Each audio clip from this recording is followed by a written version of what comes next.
Hey, so I made some progress, finished my first draft of chapter 2. This is what it looks like. Title is working, probably won't keep it like that. Finished it yesterday, so here it is. All of it. This is still my conceptual framework, all the way up until page 23, and then I go into my literature review. So this is probably going to move to chapter 1. I don't know why I stuck it there. 24 through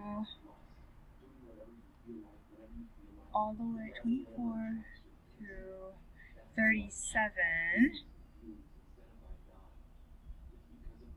There you go. I have a feeling I know what kind of feedback I'm going to get, but I don't want to think about that right now. So it goes all the way up until page 48, and then all of my references. Very saturated. Yay! So excited. I'm going to take a breather for the rest of the day, and tomorrow get started on chapter 3, as I know my faculty chair will be giving me feedback on this.